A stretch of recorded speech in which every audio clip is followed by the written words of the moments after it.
Let's make it look.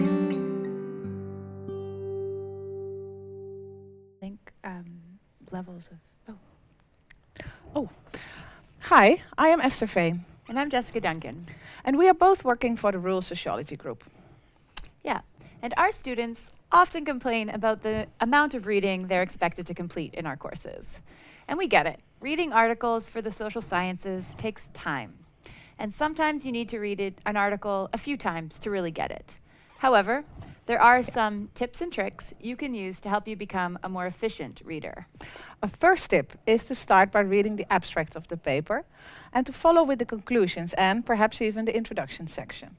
Reading these parts helps you understand where the paper is going and also what the main message is.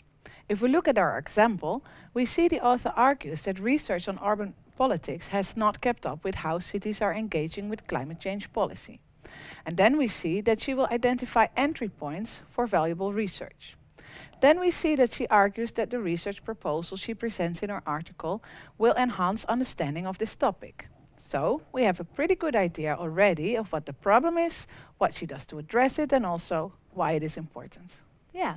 So already knowing where the argument is going is going to help you to put together the other sections of the paper into perspective and to understand why the author is giving you that information. So compare it to first studying the map of a city rather than just leaving the hotel and just figuring out where you're going. So another somewhat similar approach is to first skim the article to get the big picture. Take note of the date it was published in and what journal. Here you can focus on the headings.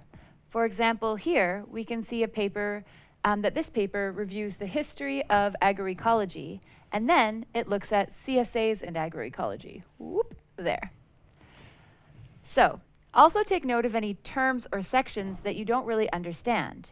In this example, maybe you don't really know what CSA stands for. I don't know. No, or maybe you think it stands for community-supported agriculture. I would, yeah. Yeah, I would too. It doesn't. In this case, it stands for climate-smart agriculture. Huh. So now that you've done this scan, you can start to reread the sections that you have identified as the most important. Here, what you want to do is focus on, rather what you decide to focus on will depend on why you're reading the paper. And you can check out our other videos on this topic. Yeah, don't forget.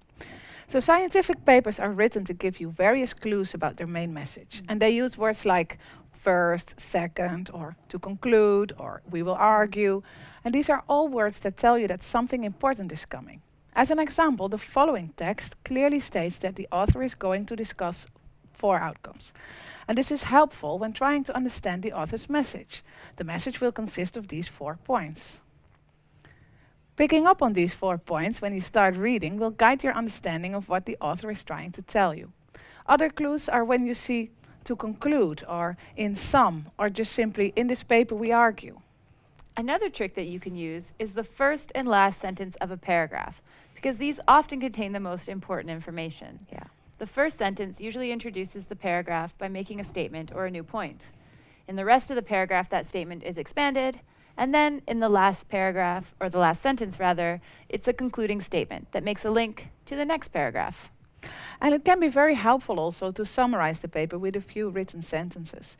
We suggest you write these down on paper, as it helps the thinking process. At the very least, you should be able to write down first, the purpose or rationale of the study, so why did they do it? Second, the methodology, how they did it. Third, the main results, so what did they find? And finally, the conclusion, what it means. We also find it really helpful to take notes as we read, because this can improve recall and comprehension. So maybe you think you'll remember everything that you read, but we promise you, details slip away. So you might want to develop a template for writing out notes for the articles that you read. You can check out our other video on how to take notes. Yeah, and so these are just some tricks that you can use to help you read more efficiently. And while you can get faster, we will be very honest and let you know, if you want to do well in the social sciences, you will need to read a lot. And not just course materials. Being organized and knowing what to look for will certainly also help. Now, go get reading.